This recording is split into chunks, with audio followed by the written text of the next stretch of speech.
Friends, NCERT classes के online platform पर आपका स्वागत है, अभिनंदन है। साथियों, इस समय हम लोग इंग्लिश वीडियो प्रोवाइड कर रहे हैं। उसी क्रम में हमारा आज का वीडियो है, तो चैनल को सब्सक्राइब ज़रूर कर लीजिए। चलिए शुरू करते हैं आज के अपने पहले क्वेश्चन से।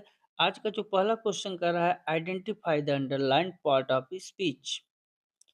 उसके बाद the fast runner finish the race but he could not breathe fast enough. अब देखिए, यहाँ पर जो फास्ट है, फास्ट के बारे में बताना है। फास्ट रनर के पहले और ब्रीथ फास्ट। तो ये जो फास्ट है, ये क्या है? आपका रनर नाउन है और ब्रीथ क्या है? वर्ब के रूप में आया हुआ है। तो जब नाउन के पहले आता है, तो वो एडजेक्टिव वर्क करने लगता है। कोई शब्द अगर नाउन के पहले आ रहा है, तो एडजेक्टिव हो जाता है। और कोई शब्द वर्ब के जगह पे वर्क करे या वर्ब के लिए प्रयोग हो, तो वहाँ पर क्या हो जाता है? एडवर्ब हो जाता है।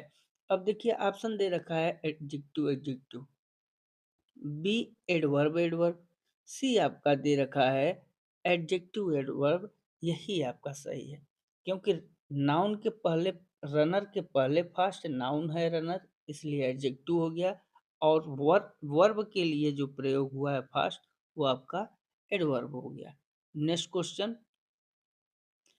नेक्स्ट क्वेश्चन आपका है, which of the following sentences exemplifies the subjunctive mood. जो सब्जंक्टिव मूड होता है, इसका मतलब इमेजिनेशन करना होता है। और इमेजिनेशन में एक चीज ध्यान दीजिएगा कि जब इमेजिनेशन आएगा, वहां पर हमेशा वाज नहीं वर होगा। इसका ध्यान जरूर दीजिएगा। ये ऑप्शन दे रखा है, if it rains we will stay home, जो कि गलत है। Second option, I wish I were a bird, B option is a right answer. क्योंकि यहाँ पर देखिए, सब्जेक्टिव मूड का मतलब कि सब्जेक्टिव में इमेजिनेशन, यहाँ पर चीजें उपलब्ध नहीं होती हैं, उसके बारे में इमेजिनेटिव होती, मतलब इमेज किया जा रहा है। तो वहां पर वाज की जगह क्या होता है? वर हो जाता है। इसलिए आपका बी ऑप्शन सही है। नेक्स्ट क्वेश्चन क्या कर रहा है, choose the grammatically correct sentences regarding the subject verb agreement. इसका मतलब आपको सब्जेक्ट और वर्ब के रूप में सही से लिखना है, मतलब ग्रामेटिकली करेक्ट होना चाहिए। अब रूल आपको हमने बताया है। सबसे पहले क्या आता है? सब्जेक्ट, फिर वर्ब, फिर ऑब्जेक्ट। अब यहाँ पर देखिए, आपका यहाँ आइदर द प्रिंसिपल और द टीचर इज रिस्पॉन्सिबल, गलत हो जाएगा। Static is a difficult subject for many, बिल्कुल बी ऑप्शन आपका सही है। क्योंकि यहाँ पर जो स्टैटिक सब्जेक्ट है, ये सब्जेक्ट के रूप में आया हुआ है। अब जब सब्जेक्ट के रूप में आए, तो वहाँ पर क्या हो जाता है? आपका जो वर्ब होती है सिंगुलर होती है, क्योंकि ये सिंगुलर कंडीशन में आते हैं। मैथ हो गया, फिजिक्स हो गया, सिंगुलर, तो वर्ब भी सिंगुलर है। इसलिए आपका बी ऑप्शन सही है। Next question. अब देखिए, नेक्स्ट क्वेश्चन आपका कह रहा है, he is too elegant not to solve. अब देखिए, यहाँ पे टू आया हुआ है और यहाँ नॉट टू आया है। जब ये दोनों एक साथ आते हैं, तो जो बात कही जाती है वो नेगेटिव नहीं होता कि आप लोग नेगेटिव वर्ड देख रहे हैं तो तुरंत नेगेटिव मान लें। इसका मतलब जो उत्तर इसका होगा, वो हमेशा पॉजिटिव होगा। अब इसमें देखिए, क्वेश्चन क्या कर रहा है, he is too intelligent not to solve this problem, this means, इसका मतलब, अब इसका मतलब है he is so intelligent that he can not. अब देखिए, निगेटिव बात कर रहा है, इसलिए गलत हो जाएगा। B option, he is intelligent enough to solve it, बिल्कुल आपका बी ऑप्शन सही हो जाएगा, क्योंकि पॉजिटिविटी की बात कर रहा है। यहाँ भी निगेटिव है और यहाँ भी निगेटिव है। तो जब ये ट्रू और नॉट ट्रू आए, तो यहाँ पर क्या हो जाता है? ध्यान दीजिएगा इस बात को, कि इसका जो मीन्स होगा, वो पॉजिटिव ही होगा। Next question. नेक्स्ट है आपका, in the sentence the sun having risen, the fog disappeared, the underlined part is a and. अब यहाँ पर देखिए, आईएनजी रूप में है हैविंग, आईएनजी, और उसके बाद क्या है, राइजन। राइजन आपका पार्टिसिपल है। क्या है? पार्टिसिपल। अब देखिए पार्टिसिपल और आईएनजी, तो यहाँ पर ये जब कंडीशन होती हैं, तो आईएनजी के साथ पार्टिसिपल आ जाए, तो वहाँ पर नॉमिनेटिव एब्सोल्यूट कंडीशन होती है। अब देखिए यहाँ पर ए ऑप्शन फाइनाइट क्लॉज दिया है जो गलत है। बी ऑप्शन नॉमिनेटिव एब्सोल्यूट की बात कर रहा है, सही है। कौन सा? B is a correct answer. आपको ध्यान क्या देना है कि शुरू में अगर नाउन और नाउन के बाद, अब देखिए द सन क्या हो गया? नाउन, और उसके बाद हैव में आईएनजी, मतलब आईएनजी लग गया हैविंग, तो आईएनजी और बीच में कोई कॉमा हो तो, अब यहाँ पर देखिए कोई कॉमा है, तो इस कंडीशन में आपको क्या करना है, एब्सोल्यूट, नॉमिनेटिव एब्सोल्यूट के बारे में टिक करके एग्जाम में आ जाना है। समझ में आ गया? यहाँ पर आपको हमने दिखा दिया नाउन, आईएनजी और पार्टिसिपल के बाद देखिए कॉमा है, तो ये क्या होगा? नॉमिनेटिव एब्सोल्यूट की बात कर रहा है। नेक्स्ट क्वेश्चन आपका है, identify the error in the following sentence unless, फिर बी में क्या कर रहा है? ए ऑप्शन कह रहा है यू डू नॉट, बी कह रहा है वर्क हार्ड, सी कह रहा है यू विल फेल, और डी ऑप्शन आपका है अनलेस। नहीं, यहाँ पर ए ऑप्शन अनलेस है, बी है यू डू नॉट, और सी आपका है हार्ड वर्क, वर्क हार्ड, और डी ऑप्शन है यू विल फेल। अब इसमें हमको एरर देखना है कि एरर कहाँ है, तो आपका क्या हो जाएगा, जो यू डू नॉट है, मतलब कि बी ऑप्शन, बी ऑप्शन आपका गलत है। क्यों? चूंकि अनलेस का मतलब ही होता है इफ नॉट, यहाँ पर दे रखा है क्या, यू डू नॉट, इसलिए बी ऑप्शन गलत हो जाएगा। नेक्स्ट क्वेश्चन समझ में आया कि नहीं? जो अनलेस है इसका मतलब क्या होता है? अनलेस का मतलब होता है इफ नॉट, और बी ऑप्शन में क्या दे रखा है, you do not. Next question, next है आपका which of this is an example of an oxymoron. Oxymoron का एग्जाम्पल आपको बताना है। ऑक्सीमोरन क्या होता है? हमने पूरा पेपर हल कराया हुआ है, लाइव टेस्ट में भी क्वेश्चन आया था ऑक्सीमोरन से। इसके बावजूद जब हम लोग बहुत बार टेस्ट कर रहे थे, वहाँ पर भी हमने आपको ऑक्सीमोरन के बारे में बताया हुआ है। ऑक्सीमोरन क्या होते हैं? ऑक्सीमोरन होते हैं अपोजिट वर्ड्स, दो अपोजिट वर्ड एक दूसरे के साथ आते हैं। अब यहाँ पर आपको देखना है ए option, the wind whispered through the trees, यहाँ पर कोई अपोजिट वर्ड है? नहीं है, इसलिए गलत। बी ऑप्शन है this is the beginning of the end, गलत। He is unbusy as a bee, गलत।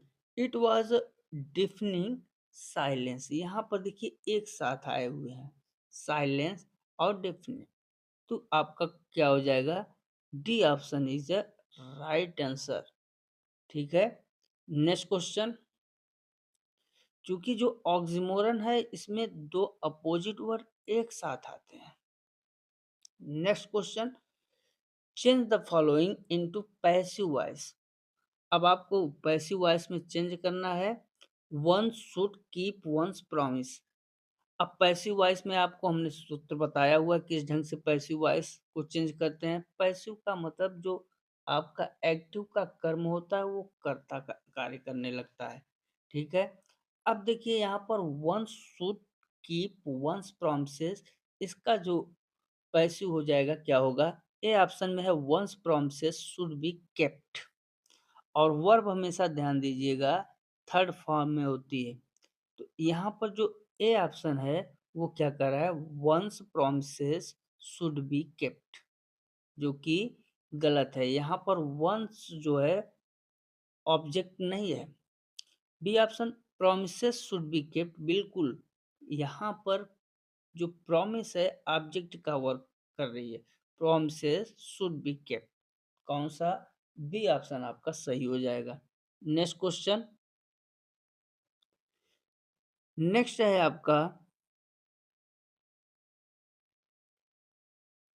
विच of the following is a compound complex sentence.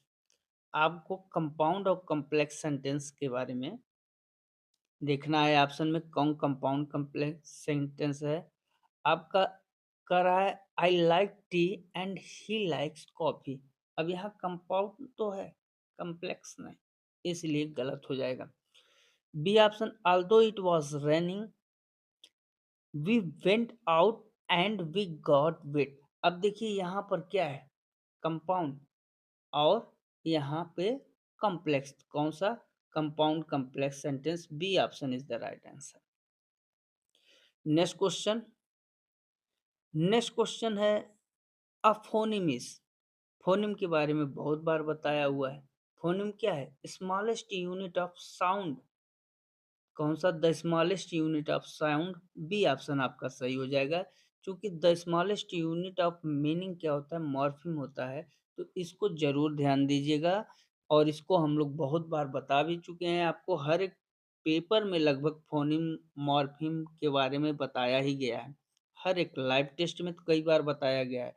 तो चूंकि ये बहुत इंपॉर्टेंट क्वेश्चन है, आपके लिए एक लाइन के क्वेश्चन लग रहे होंगे कि सीटेट में नहीं पूछा जाता। जो आपका सीटेट एग्जाम है, उसमें ग्रामर पोर्शन एक लाइन के सवाल होते हैं, लेकिन उसका मीन्स बड़ा होता है। नेक्स्ट क्वेश्चन, नेक्स्ट आपका है choose the correct option of option to complete this sentence. अब यहाँ पर दे रखा है neither the soldiers nor their captain dash रखा है अरेस्टेड फॉर द रेवेलियन। अब ए ऑप्शन क्या दे रखा है, वर। B was. अब यहाँ पर सी दे रखा है हैव बीन, और डी आपका आर। अब बताइए यहाँ पर क्या होगा। क्योंकि नाइदर और नार में जो मेन वर्ब होती है वो नियरेस्ट, नियरेस्ट के लिए हम लोग क्या करते हैं, हमेशा सब्जेक्ट के हिसाब से लगाते हैं वर्ब को। अब यहाँ पर the shoulder nor their captain, तो क्या हो जाएगा, यहाँ पर वाज हो जाएगा।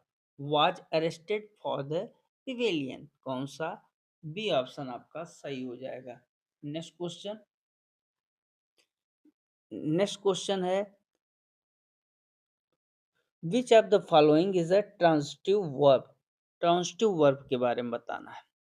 ट्रांजिटिव वर्ब क्या होता है, जिस वर्ब के बाद व्हाट का जवाब मिल जाए उसी को हम लोग क्या कहते हैं, transitive verb.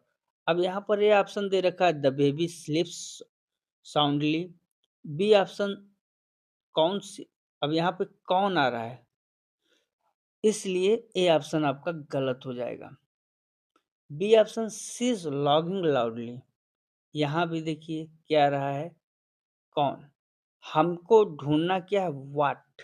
The boy play a card, क्या। अब देखिए यहाँ पर आ गया, आया कि नहीं, the boy play a kite, मतलब C option is a right answer. हमको व्हाट के बारे में ढूंढना है, तो वहां पर ट्रांजिटिव वर्ब हो जाती है, इसलिए आपका C option is a right answer. Next question, next question आपका कर रहा है identify the figure of speech. आपको फिगर ऑफ स्पीच के बारे में बताना है। फिगर ऑफ स्पीच को हम लोगों ने चर्चा किया हुआ है, थ्योरेटिकल वीडियो भी पड़े हैं प्लेलिस्ट में, देख लीजिएगा। यहाँ पर कह रहा है the camel is the sleep of the desert. A option simile, B metaphor, और सी आपका पर्सोनिफिकेशन, और डी हाइपरबोल। अब यहाँ पर देखिए क्या है, क्या हो जाएगा, मेटाफर होगा। क्योंकि यहाँ पर कंपैरिजन के बिना, कंपैरिजन का हमने आपको ट्रिक बताया था, लाइक या एज होना वो जरूरी है। अब यहाँ पर कंपैरिजन में ना तो लाइक है और ना ही एज है, फिर भी क्या हो रहा है, कंपैरिजन हो रहा है, तो क्या हो जाएगा उत्तर, बी हो जाएगा, मेटाफर हो जाएगा। नेक्स्ट क्वेश्चन, नेक्स्ट है आपका in this sentence he is the man whom I met yesterday। The word whom is an. अब यहाँ पर ए आया है रिलेटिव प्रोनाउन, बी है आपका डिमॉन्स्ट्रेटिव, सी आपका इंट्रोगेटिव और डी है reflexive.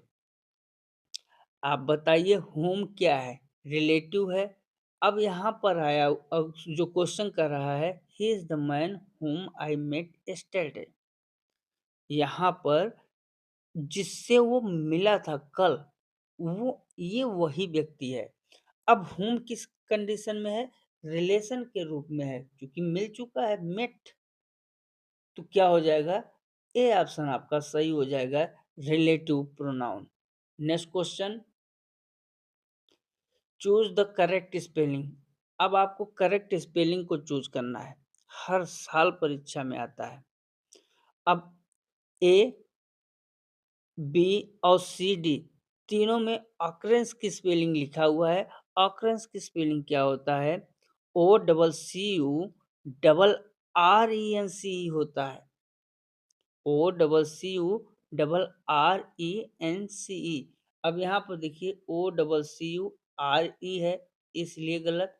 O double C U double R E N C E, B option is the right answer. Next question, next question आपका क्या है? What does syntax refer to? Syntax, अब यहाँ पर A option the study of meaning of words, B option the study of sound systems, C option क्या है? C option the rules for arranging words into sentences is कौन सा? सी option आपका सही हो जाएगा, क्योंकि यहाँ पर अरेंजमेंट की बात कर रहा है, वर्ड्स अरेंजमेंट। और सेंटेंस क्या होता, सिंटैक्स क्या होता है? सेंटेंस एक स्ट्रक्चर होता है, जो स्ट्रक्चर है वो होता है सेंटेंस का। अब यहाँ पर दोनों स और सी हैं, तो क्या हो जाएगा आपका? देखिए सिंटैक्स। तो यहाँ पर देखिए, the rules for arranging words into sentences, एकदम राइट है, क्योंकि यही सिंटैक्स का कार्य ही है। नेक्स्ट क्वेश्चन, नेक्स्ट क्वेश्चन आपका कर रहा है फिल इन द ब्लैंक। आपको खाली जगह भरना है, प्रीपोजिशन। क्वेश्चन है आपका, he has been suffering from fever since last Monday. अब ए ऑप्शन में क्या होगा? फॉर, बी फ्रॉम और सी सिंस। तो यहाँ पर कौन सा? C is the right answer, since last Monday हो जाएगा। नेक्स्ट क्वेश्चन, नेक्स्ट क्वेश्चन आपका कर रहा है change the following into indirect speech. Direct speech में दिया हुआ है, इनडायरेक्ट में आपको बताना है। इसमें दे रखा है he said I have been reading for 2 hours. अब इसको आपको क्या करना है? इसको आपको इनडायरेक्ट में बताना है। जब आप इनडायरेक्ट में करते हैं, तो दैट का प्रयोग जरूर करते हैं। जो बीच में कंजक्शन का कार्य करता है, वो क्या होता है? दैट। यहाँ पर देखिए कह रहा है he said that he has been, he has been। और जो फर्स्ट फॉर्म है उसको थर्ड फॉर्म में, ये भी ध्यान दीजिएगा। यहाँ पर आई है, तो आई को जो ही में चेंज कर रहा है, तो जो फर्स्ट फॉर्म है उसको थर्ड फॉर्म में चेंज करता है। इनडायरेक्ट जो स्पीच होती है, हमेशा जो टेंस है उसके एकदम पीछे पास्ट में चला जाता है। तो अब कौन सा सही होगा? इसमें दे रखा है he said that, A option, he said that he has been reading for 2 hours. आपको ध्यान देना है, हैज दे रखा है, जबकि यहाँ पर क्या होना चाहिए? हैड होना चाहिए, क्योंकि पास्ट की बात हो जाती है। तो क्या हो जाएगा? B option, he said that he had been reading for 2 hours. बिल्कुल आपका बी ऑप्शन सही है, क्योंकि हैव बीन को हैड बीन कर सकते हैं, हैज बीन उसने कर दिया है, यही गलत किया है। यहाँ पर हमेशा किसमें जाएगा? प्रेजेंट परफेक्ट कंटिन्यूअस का है, और ये बदल कर क्या हो जाएगा? Past perfect continuous. कौन सा? बी ऑप्शन आपका सही हो जाएगा। नेक्स्ट क्वेश्चन, आपको क्लास के बारे में बताना है, type of class. I know the place where he lives. अब इसमें A option noun clause, B दे रखा है एडजेक्टिव और सी आपका एडवर्ब क्लॉज और डी प्रिंसिपल क्लॉज। अब देखिए यहाँ पर क्या हो जाएगा? I know the place where he lives, मतलब वेयर ही लिव्स जो है, ये क्या है? प्लेस की खासियत बता रहा है ना, वेयर ही लिव्स, जहाँ वह रहता है। प्लेस की ही तो खासियत बता रहा है। तो जब खासियत बताएगा नाउन की तो वहाँ पर क्या हो जाता है? एडजेक्टिव। कौन-सा? B option is the right answer. Next question आपका क्या है? Which of the following is a lexical word? अब देखिए लेक्सिकल के बारे में हम लोगों ने कितनी बार चर्चा की है। लेक्सिकल के बारे में चर्चा किया हुआ है ना। लेक्सिकल वर्ड में क्या होता है? एक अपना मीनिंग होता है, डिक्शनरी मीनिंग। अब देखिए यहाँ पर एंड, द, विद, ये तीनों क्या है? प्रीपोजिशन है। नेक्स्ट क्वेश्चन आपका क्या कह रहा है? द कमेटी, अब यहाँ पर issued its report, pick the correct verb. अब देखिए कमेटी क्या है? कलेक्टिव नाउन है। तो जब कमेटी एक में है तो हमेशा जो वर्ब होगी क्या होगी? सिंगुलर होगी। अब यहाँ पर देखिए हैव, आर, वर तीनों क्या है? प्लूरल हैं। तो आपका जो हैज है केवल यही सिंगुलर है, इसलिए बी ऑप्शन आपका सही हो जाएगा। नेक्स्ट क्वेश्चन, अब यहाँ पर देखिए जिरेंड के बारे में आपको बताना है। Identify the gerund in this sentence. Teaching is a noble profession. आपको पता है जो जिरेंड होता है उसमें आईएनजी फॉर्म जरूर होता है। अब टीचिंग ही एक ऐसा है जिसमें आईएनजी फॉर्म है, इसलिए टीचिंग आपका क्या हो जाएगा? जिरेंड हो जाएगा। नेक्स्ट क्वेश्चन क्या कह रहा है? नेक्स्ट है आपका which of the following is an example intransitive verb. Intransitive verb के बारे में बताना है। देखिए जो इंट्रांसिटिव वर्ब है वो क्या है आपका? ए ऑप्शन कह रहा she wrote a letter. B option क्या कह रहा है?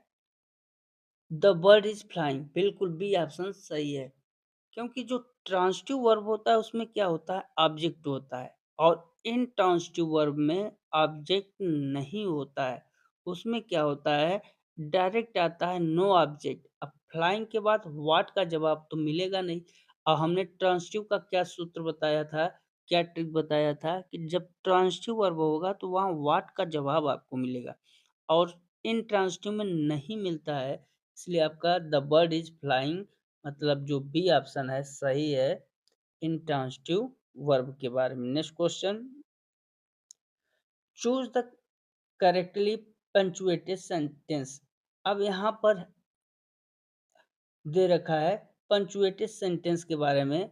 Alas the king is dead. Alas the king is dead. Alas the king is dead. और यहाँ पर alas the king is dead. तो यहाँ पे आपको सही पंचुएशन को चूज करना है। कौन सा ऑप्शन सही हो जाएगा? B, alas. क्योंकि ये आपका किससे रिलेटेड है? शॉक्ड कर रहा है ना। तो शॉक्ड में क्या होता है? उसका लगेगा। यहाँ पर जो सॉफ्ट इंटरजेक्शन अलास, वाव, ओह के बाद तुरंत बाद क्या आना चाहिए? उसका पंचुएशन ये होता है। और देखिए केवल एक ही में है the king is dead, the king is dead, a loss. तो कौन सा? अब यहाँ देखिए ये गलत है, क्योंकि इसके बाद हमेशा क्या होगा? देखिए जो बी डी है ध्यान दीजिएगा, बी डी दोनों एक ही हैं और पंचुएशन भी सही लगा है। बट यहाँ पर जो सेंटेंस है, इस सेंटेंस गलत है, क्योंकि अल्लाह के बाद फर्स्ट जो वर्ड है वो हमेशा किसमें होगा? कैपिटल लेटर में होगा। इसलिए आपका कौन सा? बी ऑप्शन सही है। Next question, change into active voice. आपको एक्टिव वॉइस में चेंज करना है। पैसिव वॉइस में लिखा हुआ है, तो आपको एक्टिव और पैसिव वॉइस चेंज करने का कंडीशन पता है कि जो इसमें पैसिव वॉइस में जो आपका सब्जेक्ट होता है वो ऑब्जेक्ट बन जाता है और जो उसका ऑब्जेक्ट होता है वो सब्जेक्ट बन जाता है एक्टिव वॉइस में। अब यहाँ पर देखिए the window has been broken by someone. अब समवन एक तरीके से ऑब्जेक्ट के रूप में आया हुआ है, तो इसी को हमें क्या करना है, समवन से ही शुरू करना है। अब देखिए यहाँ पर क्या हो जाएगा, समवन, समझ में आ गया? समवन हैज़, हैज़ बीन है ना, तो यहाँ पर समवन हैज़ बीन लगा हुआ है, तो someone has broken the window, कौन-सा? आपका सी ऑप्शन सही हो जाएगा, क्योंकि जब has been act passive voice बनाते समय हम वर्ब को क्या करते हैं, अगले टेंस में बदलते हैं। मत अगले टेंस का मतलब समझ रहे हैं? कि जैसे प्रेज़ेंट का है, तो प्रेज़ेंट पास्ट का इंडेफ़िनिट का है, तो उसको हम कंटीन्यूअस में बनाएँगे, क्या? Passive voice. अब यहाँ पर देखिए आपको, the window has been broken by someone, तो यहाँ पर जो समवन है, इसी को हम लोग लेके चलेंगे, क्योंकि जो ऑब्जेक्ट है वो सब्जेक्ट का कार्य, और जो सब्जेक्ट का कार्य कर रहा है पैसिव वॉइस में, वो ऑब्जेक्ट का कार्य करने लगेगा। तो someone has broken the window, C option आपका सही हो जाएगा। तो मित्रों, आज इतने ही प्रश्न। अगले वीडियो में अगर आप लोगों की डिमांड होगी तो और हम लोग प्रश्न लेकर उपस्थित होंगे। आज के लिए बस इतना ही। मिलते हैं नेक्स्ट वीडियो में। तब तक के लिए नमस्कार, जय हिंद, जय भारत, वंदे मातरम।